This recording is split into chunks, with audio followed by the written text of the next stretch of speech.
This is Meg Foster, and you're listening to East Coast Horror Group. Mike, Gray Skull is mine. They're here. Alive! It's alive! It's alive!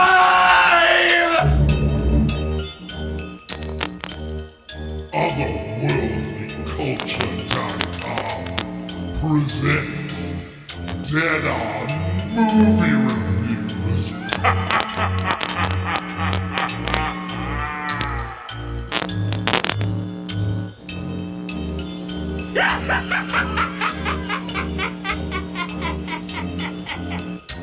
Salutations and mutilations. You're listening to Otherworldly Culture presents Dead On Movie Reviews. Tonight, we present horror movie reviews and lively debate here on Otherworldlyculture.com and on future select Tuesdays at 9 p.m. Eastern Standard Time.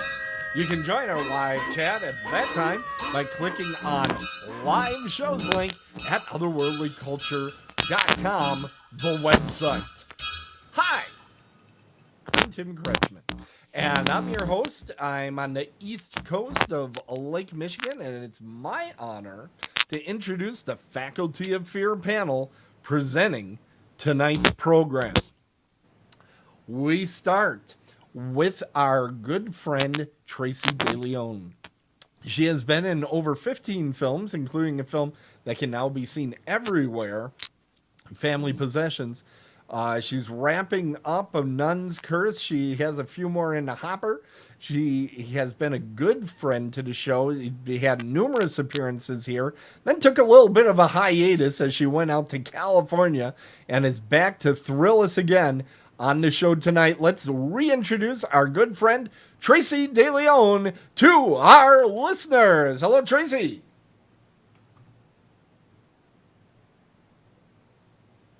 Hello, Tracey.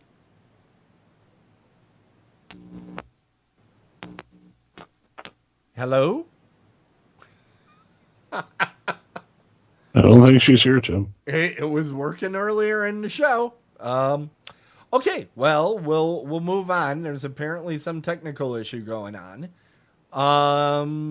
Okay. Also on online we have Adam Holtzapfel. He's our hardcore otherworldly culture columnist. He won't brag, but he is in fact the Taco King. He's been covering a lot of wrestling lately on the site, and his text articles and other content is the backbone of our website. He's back for another appearance today on Dead On Movie Reviews. Hello, Adam. Hey, Tim. Thanks for having me. Well, thanks for being on the show. Yeah, I think she's trying to reconnect right now. Okay. And last but not least, we have the man they call the face of Jace. He's a sincere zombie apologist. It's Coach Michael Exler. How you doing, Mike? I'm doing good, Tim. How are you doing this evening? I'm doing great and wishing you well. It has been a crazy summer.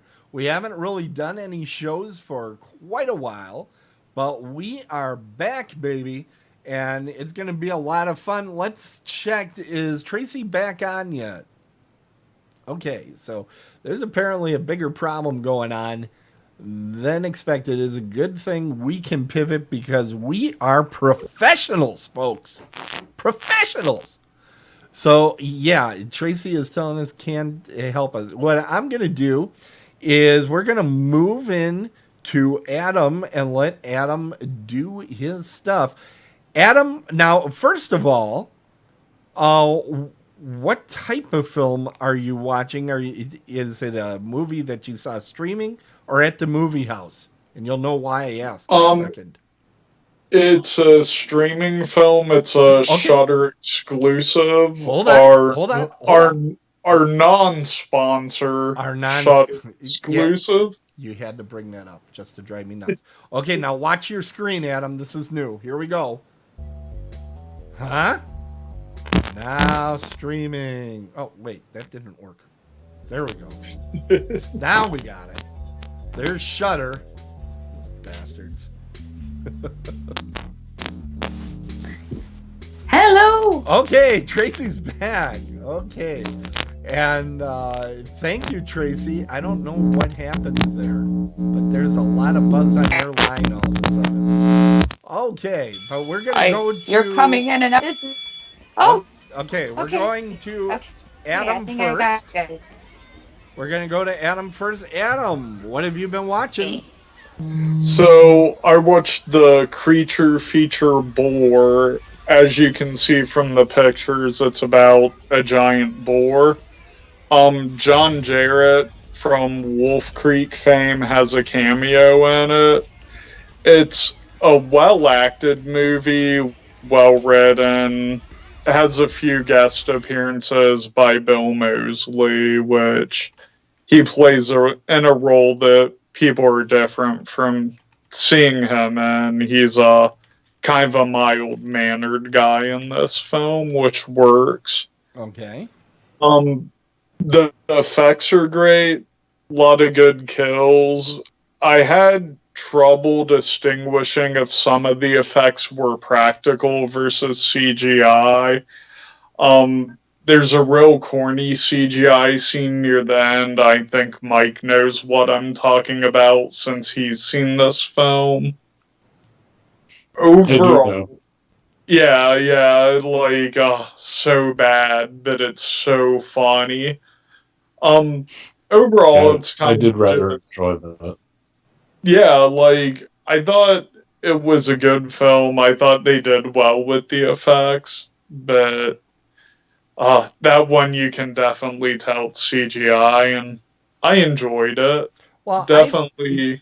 Don't Go you, ahead, Tim. Don't you agree that it's better when they mix the stuff and they have some practical and then mix in CGI sparingly? The movie that you guys wouldn't allow me to review tonight, Return of the Killer Shrews, has the worst CGI I have ever seen in my life. No one's ever seen that other movie ever. Return of the Killer Shrews? No. Have you ever seen the Killer Shrews, the original? No. Oh my god! No. Oh my god! It is okay. I'll talk about it after. I'm waiting for your review of Night of the Lepus. It's coming, baby. It's on. It's in the queue, baby. Killer bunnies. I can't wait. It's gonna happen. It's gonna happen on this very program. But yeah, well, I'll just shoehorn this in here because you guys wouldn't let me talk about it otherwise. Killer Shrews. There was an original movie like in the 1950s or early 60s, and literally starred the big hero of the movie is James Best, who is best known as Roscoe P. Coltrane on Dukes of Hazzard. And he was in this movie, and the shrews are basically dogs that have cheap carpets put on top of them, and they threw some tusks on them, and that was it. And the movie is like a huge cult classic because I think the copyright got lost somewhere along the way, and like everybody can put it on their DVD compilation or VHS back in the day for free, but unlike Night of the Living Dead, the movie is kind of so it never. You can't possibly see that guy and not think of Roscoe P. Coltrane. Oh, you can't. Well, they decide 30 years later they make a sequel and they put Schneider in it and the guy that played Otis. So they have like a callback scene, and then of course everybody starts getting killed. But it's like, oh, it is so bad. But a lot of the badness is, it's just bad in general. But a lot of the badness is the CGI is the worst I've ever seen. I have not yet seen Birdemic, but I've seen scenes of Birdemic, and it looks like it's that level where somebody just took some animated GIFs and put it on there. It was terrible. Now, Tim, speaking of James Best, you need to see the film him and Linnea Quigley did called Death Mask. Oh, really? Okay. I think it's from 1998. I think James Best wrote, directed, and starred in it. He's actually like an acting coach or something out there. There are legitimate actors that have thanked him for his help over the years. I'm not making that up. It's like, what? Because he's so well known for that one role. But Yeah. okay. I So mean- anyway, I shanghaied into your review. But It's okay. now this one, I think, didn't Mike? Did you even review this one on the air Yeah. once? Yeah, I Was think it a you did. Shudder exclusive then? Uh-huh. Oh, okay. Yeah. So it's just always been a Shudder exclusive. Okay. Yeah, sure has been, Tim. All right. Yeah. They're topping Netflix in the exclusive department. Wow, Netflix is losing a lot of their shit lately. People Disney is taking back all their stuff. And Yeah. NBC is supposedly starting a new service next year, so they'll lose The Office, which Yeah. That was a big get for them. So you guys have been on Shudder quite a bit. Now I'm changing the subject of your review because I already stole part of your review. But when you're out there on Shudder, because I'm a Prime guy, I'm on Amazon Prime, and I find their horror selection to be laughable at best. Yeah, their horror It's selection is lacking. terrible. Yeah. Yeah, it is. choose. By Shudder, is it all indies, or do they have the big movies too? Like No, all the Friday the 13th and all that stuff? They have they rotate them out. Right now they have a few of the Halloween and Nightmare on Elm Street flicks. Okay. A lot of like older stuff, a lot of 80s and before that. I think they have the old Dark House from the 40s on there. They do curated selections where they'll have like Barbara Crampton come on and give 2 or 3 films that she loves. Just kind of a hodgepodge of stuff. Do they have the Universal monsters and some of the old hosts? Like They do not. Oh man, they need to hire one of those guys that used to do that because they're all out of work right now. The only one I know of that's still going is Sven Gulli. I think they do a gimmick with Joe Bob Briggs. I'm not sure if they're still doing it, but I think it's once a week or once a month where he'd do something. Okay, well that's cool. I know Elvira pitched her show to them, and then they were like, "No, we don't want you." So Netflix turned her down too. yeah. So, I love Really? Joe Bob. He's so fun. Oh, Joe Bob knows his shit. That's Yes, the he big does. difference. He does. That's the big difference. That guy knows what He's so talking about. awesome, though. but yeah, the Shudder has a wealth of horror films on there, and it's like $3.99 a month. And something's about to drop there at the end of September that makes it all worthwhile having, and that's the Creep Show series. Ooh, that's coming back. I didn't know that was coming back.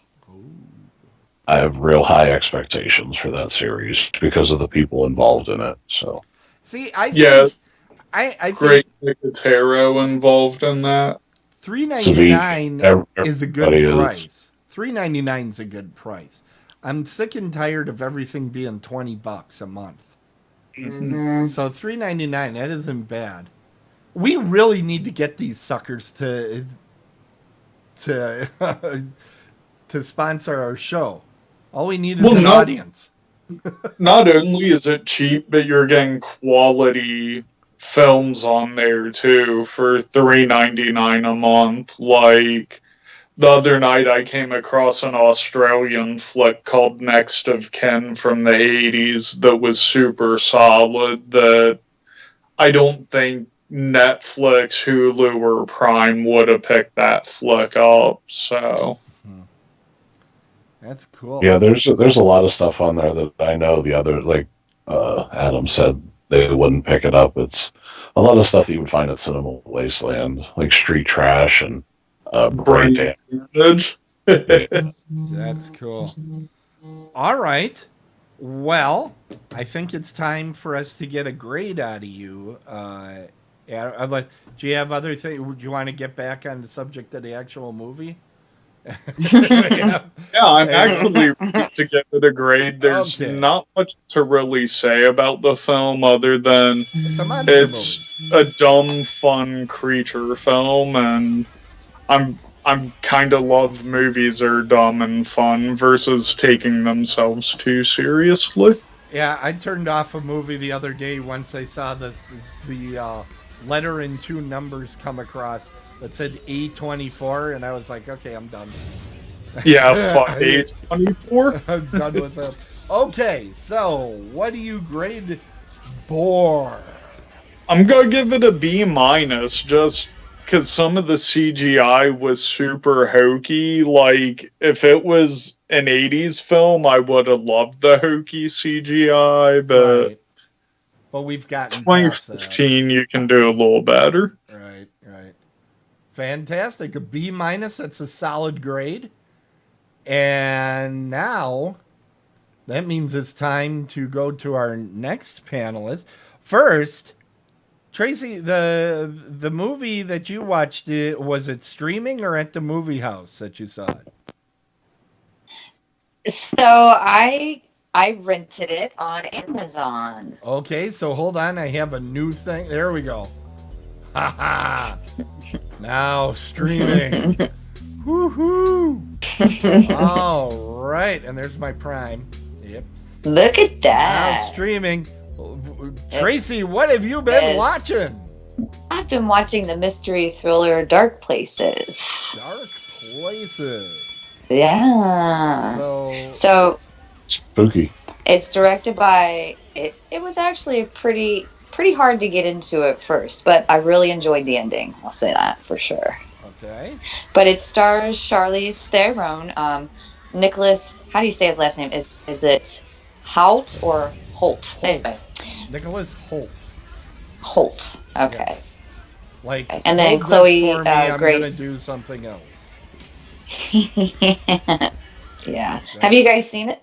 I have not.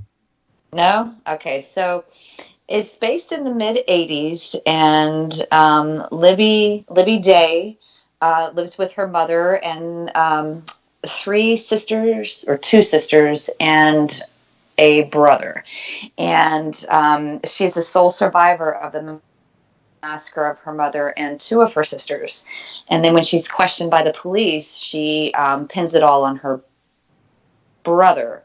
And then fast forward to present day, and Libby makes her living off like the donations that's giving to her from all the, the people that followed her story while she was young. And then she meets up with a guy who runs a true crime lab, and that's when things start to actually pick up and get a little better for me. And that's when she actually starts to seek out the truth in relations to the crimes that she witnessed as a child. Okay. Boom. I'm having some trouble figuring out if this is a horror movie, though. It sounds more like a film noir type situation. It's a mystery thriller. Okay. I thought it was a horror because y'all were just discussing how Amazon's a little, not very horror-ish. Right. So this was the one I chose. Okay. So, yeah. Any good solid scares, or was it just a suspense thing? Or there is. I'm not going to ruin it because it's literally the only one in the film, right. And that's towards the end where she does realize there's 2 truths to the story. I'm not going to tell you because that's literally the best part of the film. Trick. But yeah, but okay. But, yeah. But it's there. Sorry, guys. It's there. It's there at the end. It takes a while, but so it's a slow burn, you would say. I believe this is a... Yes, and I believe, if I'm not mistaken, it's an A24 film. Oh, well, there's your problem. I have So, identified the when y'all issue. said that, I was like, oh shit. It is a horror film to people that call weird movies horror movies. Yeah, but it took a while to get into. But it was in the end it did turn out pretty good. So I mean I suggest watching it, at least to say you've seen it. Yeah, I'm glad to hear you had some fun with it. Are you ready to grade? Do you want to grade already? Or? Let's grade it. Okay. Let's grade it. Hold on. I'm going to predict. This time I'm going to predict before you okay, go. get it. Hold on. I think I got this figured out. Are you ready to see my prediction? I want to see it. Okay. It is going up on the screen. Is that right? You are correct. The E24 you gave it? No, what is your score? I give it a B, just because it took a long time to actually really start enjoying it. It was kind of boring in the beginning, but the end made up for it. It really did. Well, that's fantastic. Fantastico. Yeah, I like Charlize Theron, and I know she's a big fan of mine. So you know. she's an amazing talent. I've always enjoyed her work. Yeah, absolutely. Yeah, well, I think Monster is fantastic. I think that movie should be required viewing. It's just really well done. So, all right. I mean, you can't forget The Devil's Advocate either. So no. Yeah, and that's why I her earlier work. In it. Yeah. Oh man. Yeah. I never think of her when I think of that movie. Okay. Well, Mike, it is your turn. Did you go to the movie house, or is this a streaming film? I went to the movie house. Okay, hold on. You haven't seen this one yet. Here we go. All right. Well, that didn't go exactly the way I wanted. Let's try that again. Here we go. There we go. There was no red carpet at my movie house. Really? What is wrong with that? Everything in Pittsburgh had a red carpet. Nope, not at where I went to. This place is subpar. Okay. So an AMC theater then. What? That it was an AMC theater. Yeah. What did you see? So I saw 2019's It Chapter 2. Chapter 2 just came out. Just came out, fresh out the gate. Wanted to see it.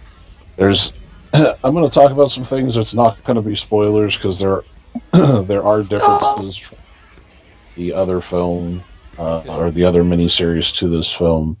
I never read the book because it's just too fucking long, but a lot of people that I've heard talking or read about the film said it's a lot more to the book than the miniseries was about the ending. So this takes place 27 years after the events of the first film. Everybody's grown up. 27 years, Pennywise is scheduled to come back. So that's where the movie starts. What can I say about the movie? It's a big budget film. It looks spectacular. It's amazingly shot. The acting, I think the transition from the kid actors to the adult actors, I think it was casted perfectly. I don't think they could have done a better job at it. They should definitely win an award of some sort. If people like that get an award. It was a great seamless transition from that. The kids were actually in this movie a lot more than I thought they were going to be. It was flashback situations, obviously, but it was stuff that we didn't see like after the first film, or stuff we didn't see that was happening during the first film. Did you hear? Did you hear that they actually had to de-age the children? With they had to use some digital effects, because the kids have aged 2 years, and they say, when you're kids, at the age they were, you change a lot in 2 years. So some of the kids, they didn't have to do much, but some of them, they had their work cut out for them. and they Oh, that's really had to interesting. do some digital chicanery on them to make them look the same as they did in the previous Right, right. film. Yeah, Yeah, I wouldn't even think of that, but yeah, that makes sense. God, Well, it's they did an crazy. excellent job because I didn't even think about it or could tell. So That's great, and you've seen some of those kids up Yeah. close. I have. Well, speaking of those kids, a lot of the children that are now adults from the original miniseries, it Yeah, had cameos in chapter two. So but keep your not eyes peeled Jonathan for those. Brandis. No, no, he wasn't. He wasn't around. I don't think he was available. Okay, Uh, nobody had a Death got in the shovel. way. Nobody had a Death got in the shovel. way of the cameo. It's cold blooded. He's So actually that my favorite from that miniseries, so it's kind of sad. But so there's a lot of stuff going around online about people are calling this more of a comedy than a horror film. Um, Maybe I just don't understand the definition of comedy anymore. Um, it's if it's a comedy, it's a dark fucking comedy, man. Like, like I'm just like trying to replay it through my mind, like where the comedy aspects are. And there's like a couple like dick fart jokes that are funny, but other than that, it's definitely dark humor, um, which I thought fit nicely throughout the Did you film. just say dick farts? Dick and fart jokes. yeah, but sometimes dicks do fart. Is the thing. Just Yikes! You better yeah. go to the doctor if that's the case. I thought everybody no. Oh, you're in trouble. Oh boy. Uh, Time to wriggle. Okay. so yeah, that was one thing that I didn't get on the online criticism because there has been some criticism of the film. That Well, it what I keep reading, and I have not seen this yet, and I will kill you if you spoil this for me. But I keep hearing, well, it's not as good as the first one, and I'm thinking about it, and I remember the miniseries, which kind of went back and forth all the time. But I didn't like the adult sequences in the miniseries. I also have not read the book, but a friend of mine that has said, yeah, you're always waiting for the kid sequences when you're yeah reading the that's book. You're I just kind of like, okay, let's get back to the kids. yeah I kind of tempered my expectations of the film knowing that the kid portion was always the better one. But like I said, there's parts with the kids that kind of breaks it up a little bit because there are parts of the film that I found to be dreadfully boring. Yeah. That's one of getting to one of my major criticisms of the film is the length. It clocks in at 2 hours and 50 minutes. Yeah, that's Uh, insanity for a horror movie. Insanity. it's Holy shit! Did they give? Yeah, if you Did binge they give this, like a few minutes, like an intermittent, or no, it they was give you just time? Oh my it was no! straight Yeah, through. that's easy. Yeah, yeah, that's Mm-mm. at that point, split it up and have a chapter 3. I'm I, sorry, because I that is completely agree. fucking insane. Well, you've heard me. It's almost comical how often I say it. Horror movies, the shorter they are, the better they get, and that's just a fact. You can't sustain horror for that long. It just isn't gonna work. Well, that's the other thing I want to talk about. I don't think they ever had any intention to sustain horror that long. This is very much a drama film, Yeah. with elements of horror. This is, I would consider the first film a How did they do that? Oh. horror. There are legitimate parts where I felt that it was almost a character study of how much on-screen time we're getting of these adults just talking. Like, yes, I realize they need to remember, understand what happened as kids and why they're all coming back. I understand that, but fuck, move it along for Christ's fucking sake. I mean, You're sounding more and more like me all the time on this. So it they was could have went to the editing bay, is what you're saying there, Mike. They really could have, because there were just, I'm looking back some scenes and I'm like, nope, that didn't need to be there. Nope, not that one. Nope, not that one. And by cutting it, you could have gotten back to the horror elements. It's just the horror elements were spread way too thin, I think. And that was the problem, because going in, which was one of my complaints with the first one, is you don't see Pennywise often. Right. Like you do the other monsters.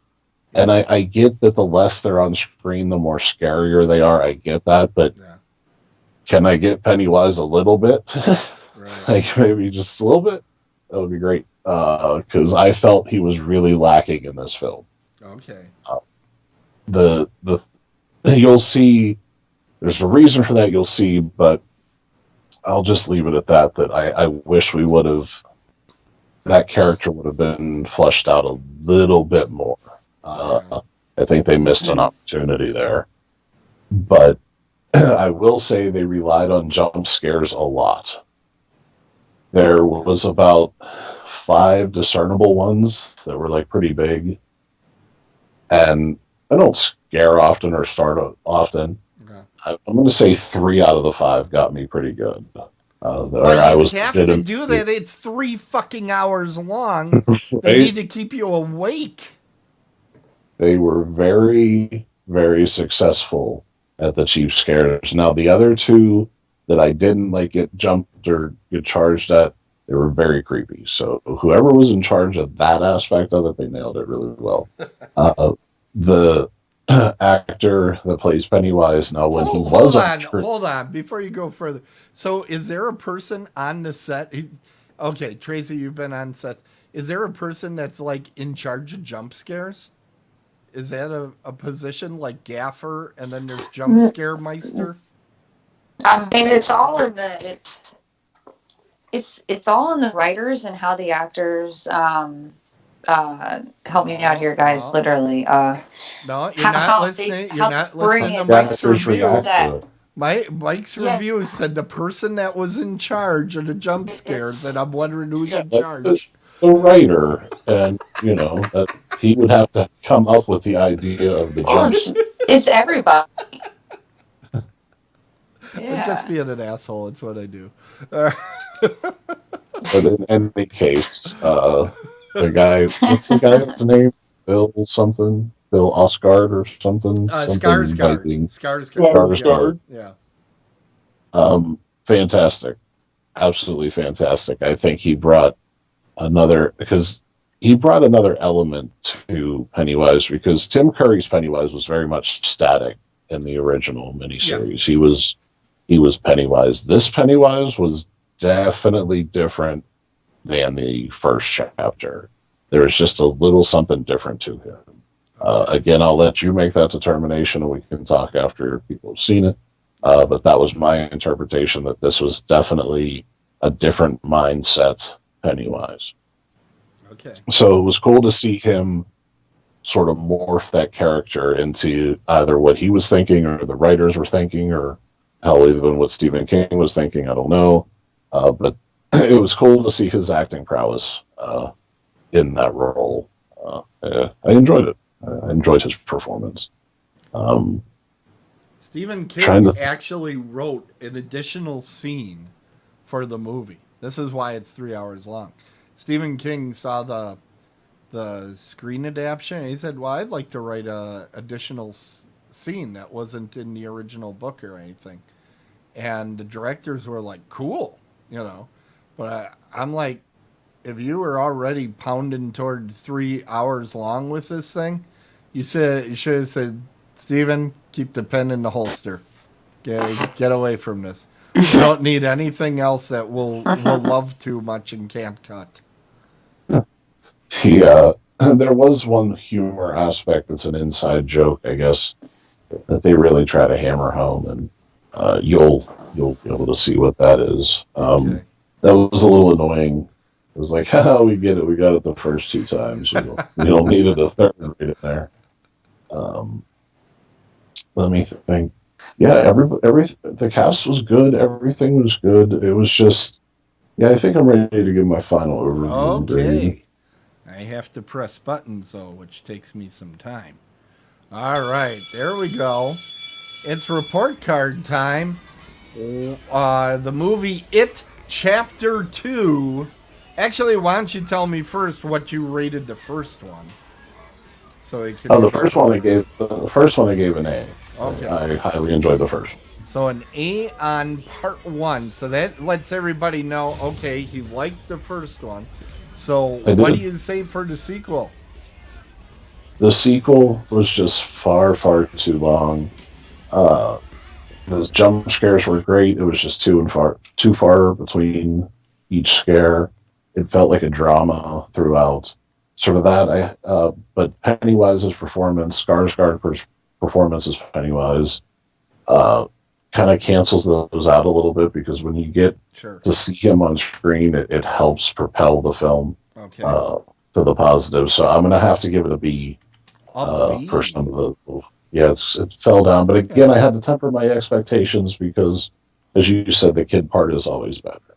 Yeah. Fantastic. Well, I'm about to do a movie, and because it's been a long summer, when I saw this was in the movie house. I don't think it's streaming just yet, but I have to press my button there. In the movie house. Tim, I actually just saw this a few days ago, so I'm ready to talk to you about this. Oh, okay. We might be arguing, because I got strong feelings on this. Okay, here we go. I saw Godzilla King of Monsters, the 2019 film. Now, I start this by saying the 2014 film was one of the worst things I've ever seen. It was terrible. I hated. Was the leading man in King of the Monsters the same leading man as in the first Godzilla, the 2014 one? No. The leading man in this film was the leading man in Friday Night Lights. That's where you know him from. He was in Friday Night Lights. Replace the original guy with this guy? The original guy wasn't in there at all. He's the guy that played Kick-Ass. Was the main dude from Godzilla 2014. British guy. I forget his name. This fucking guy is an emotionless, talentless hack of a fucking actor. I don't know who was like, this guy is who I want in my billion-dollar film. Well, propelled top. I'll tell you who. Michael Dougherty. Michael Dougherty picked him. Who? I don't know who that is, but he's an asshat. Oh, you'll know when I tell you who he is. He made Trick or Treat. Yep, he's the director, writer of Trick or Treat, but that also means he made Krampus. So it was a good movie. I love Trick or Treat, Krampus. I'm like, it's okay. But listen to this. It was watchable and entertaining. His writing, listen to this.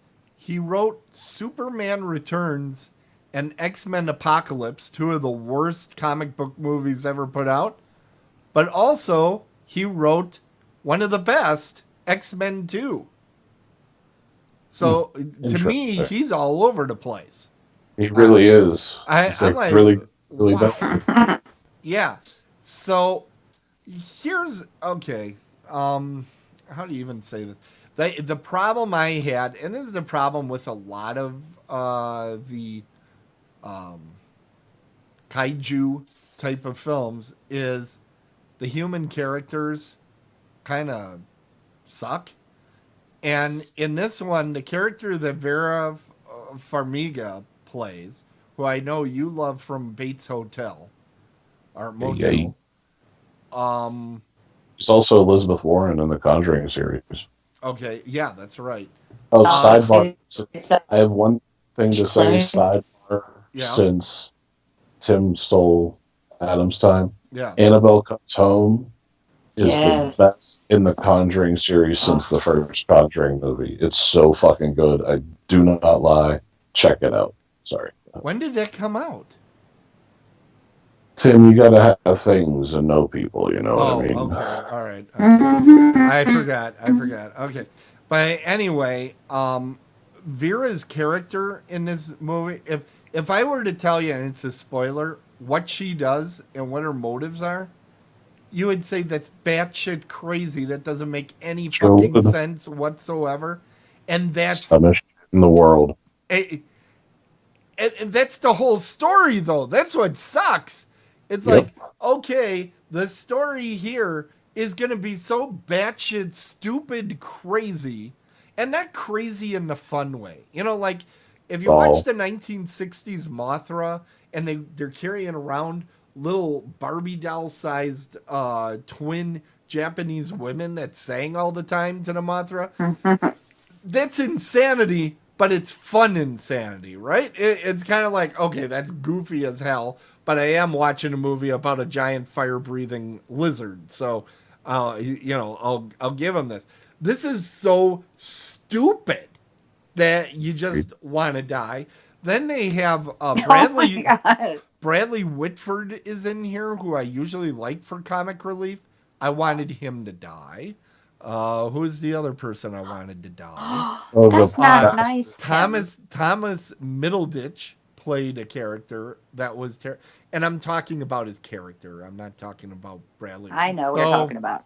Well, though Bradley Whitford. Game of Thrones was in it. Tywin was in it, and I felt so bad for him. Charles Dance is in this film. Yeah. He couldn't even pull off what they needed him to pull off. It was just an impossible task. No, it was so stupid. It was dumb. It didn't make any sense. And here's my favorite part, right? So these are Godzilla movies. What do you see in Godzilla movies? Godzilla goes into a city and lots of people run away because they weren't able to evacuate everybody. That doesn't happen in this movie. They're destroying cities that are completely desolate. There is nobody on the streets. Nobody. This movie has giant monsters going at it in the middle of metropolises, always in the pouring rain, never on a nice sunny day, completely in the rain. And I think about 2 people die on screen. That's about it. And I think human beings kill more people than these monsters by not a little, by a lot. There should have been 1 million deaths in like the first half second of the film. Now, having said that, I do believe the battle sequences in this movie were better shot than Pacific Rim. And I love Guillermo del Toro. I love him. But in the first Pacific Rim movie, it's hard to even follow what the hell's going on. In this movie, at least they let you take a look at the monster and you got a feel for what was going on. That I did like. I also felt that they did a good job letting you feel the scale of these creatures. You weren't sitting there going, well, they look like, they're 2 stories tall. No, you really get to feel that they're gigantic. So they did that well. But the story, my God, I can't imagine how many people were involved in writing this script and nobody said, well, this is just stupid. And I sit there, when you're making a reboot like this, I sit there and I go, here's the thing. You're making it for a bunch of millennials that are going to go and put their money down. You can rest assured they have seen none of the original films. You could use the same goddamn script. I'm sorry. You wouldn't have to change a goddamn word. And just use today's effects, and you would have had a better movie than this turned out. I just don't understand why you spend all this money to make the CGI monsters and the fight sequences almost perfect. The movie's pristine. Like I think they went above and beyond. The look of the film is beautiful. Yeah. But why did they insert this fucking... I know the story is secondary because people just want to see the monsters fight, but why the fuck did they let Jimmy, that hit his head way too many times, write this fucking story, man? And I don't understand. It could have been so good. The premise was, I thought, was there. I thought the premise was there. Okay. But just everything else around just fell apart. I'll Absolutely. I'll tell you, I heard the same thing with Pacific Rim, where people are saying, "Oh, I just wanted to see the fight sequences and stuff." I challenge you to watch some of the original films. I challenge you, because some of those movies do have fights that go on for 25 minutes. The original Godzilla? Yeah, the original Godzillas. Once you get past like the first 10 movies where they kind of introduce things. Well, there were a lot of them. After you get past those, it started being Godzilla versus this one, Godzilla versus that one. And you watch some of those fights and you're like, oh my God, stop it. Enough already. And has he gone up against a Kraken? I'm sure. There's one, Godzilla versus Frankenstein. Have you ever seen that one? Anybody see Godzilla versus Frankenstein? No. Yeah. The Japanese version of Frankenstein just tells me don't watch. No, this movie, the Japanese version of Frankenstein is as tall as Godzilla. It's a dude in a caveman outfit. I can't even make this shit up. I cannot make it up. Go do your Google searches, everybody.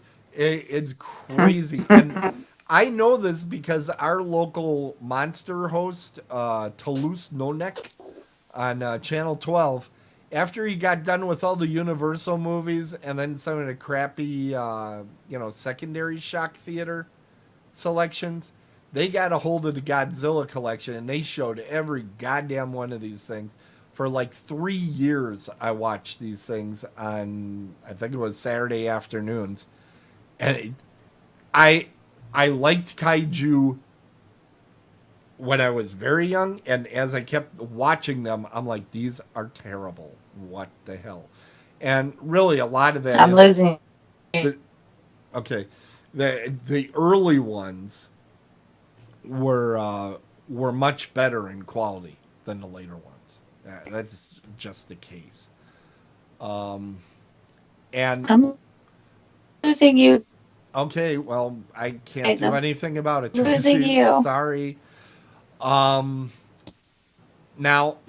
if you want to know how to make one of these movies, watch Kong Skull Island again. Kong Skull Island, while having problems, it isn't the best movie out there. It has characters that you can back. It has likable characters. And you don't feel like every single one of them is in peril at their own choice. In this movie and the 2014 Godzilla, I felt like everybody that was in danger, it was because they willingly walked into the battle zone. In Skull Island, they were like, there was a accident and they couldn't get off the island. They were stuck there. So there is something to be said about that. Now, I think had they emphasized, okay, we're going to try to get everybody out of the city, and a few people weren't able to get out, a la Cloverfield. That I think people would have connected to. This, I couldn't take it. I couldn't take it. Having said that, I did believe that they did a beautiful job on the effects. I thought the fight sequences were good. I wish they would not have rain for everything. I mean, when you work that hard to make the effects look good, wouldn't it be nice to be able to see them a little bit and not have them obscured by every filter you have, like a bad Instagram feed? But, I get it. That's a look that they're going for. But, okay, I think I'm ready to grade on this one. And I can't see my way clear despite the good effects and everything else. I just can't get over how bad the story was, so I'm going to go C-. It's one of those movies where I do believe every time you see the humans on the shot. If you're watching this streaming or on a DVD, just fast forward. Just fast forward. And that'll fix it.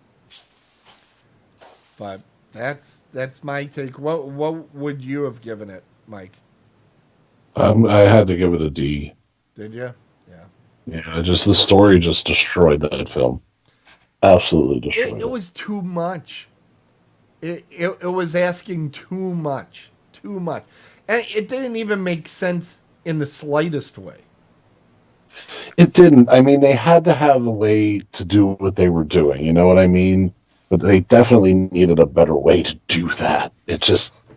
The thing I thought of is, I don't want to spoil this because it just came out, but you could have done something like the Kong movies of, well, we want to put on a show, or we're looking to do that. There's other motives for bringing these things, to the forefront, bringing the monsters, increasing their activity.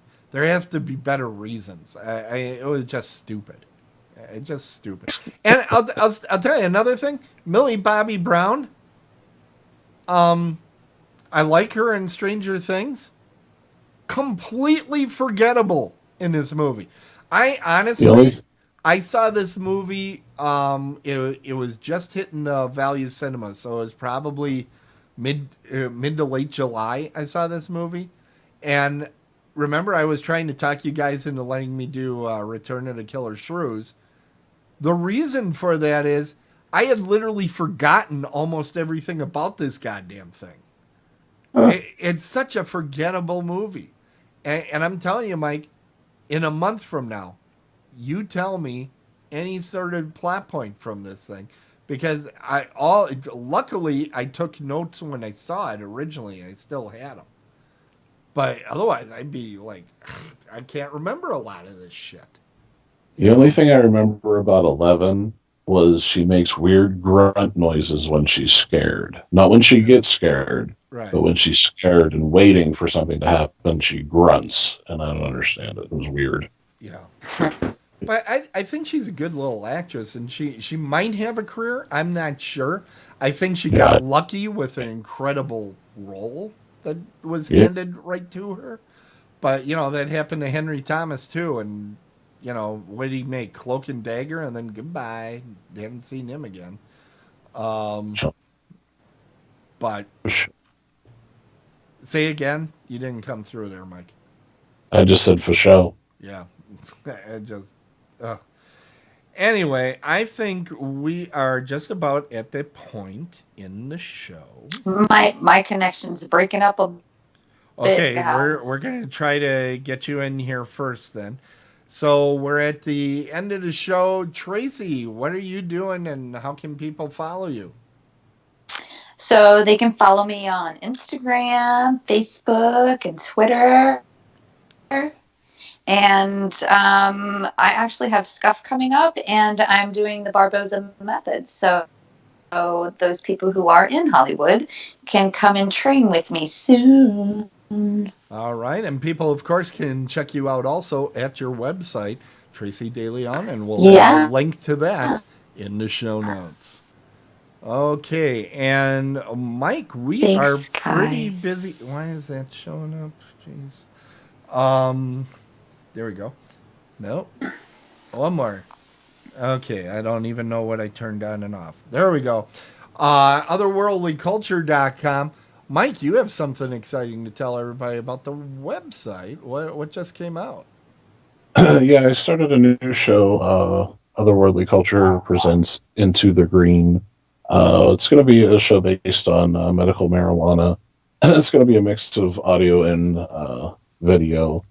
This happened to be a video show talking about the terpometer for people that are looking to use concentrates, but it might be a little bit overwhelming to them on how to use that. So this device makes it pretty simple to be able to medicate that way. So I just wanted to show people out there, because I was looking like crazy on YouTube trying to figure out a way so I wasn't wasting medicine or just doing it improperly. So This tool has been, like I said, invaluable. So hopefully people check it out at otherworldlyculture.com. Fantastic. And I have the Amazon picks Wonderful. out there. And Adam, you have a review of Starcast. Yeah, I'd gone to Chicago a couple weeks ago and checked out Starcast and AEW's All Out and kind of did a review of both. Kind of. It's almost a half hour, I think, if I remember right. Yeah, you're in depth. It is an in-depth review. So for those of you that weren't able to make it, if you want literally a blow-by-blow report, you'll want to check out that video from Adam. And I'm going to announce here that I am working on a new show. It's going to be a little bit before it's ready to go. But I'm going to work on something called Box Office Biggies, where we'll be taking a look at some of the biggest box office films that have been made in the last half century.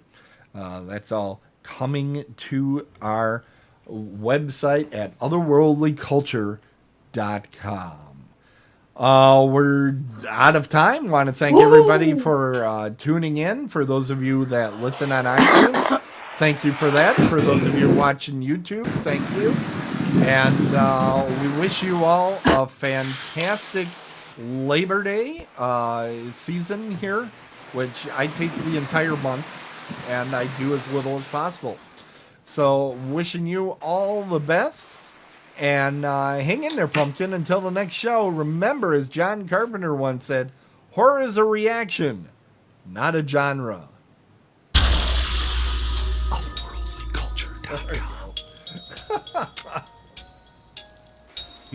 Well, that's so funny.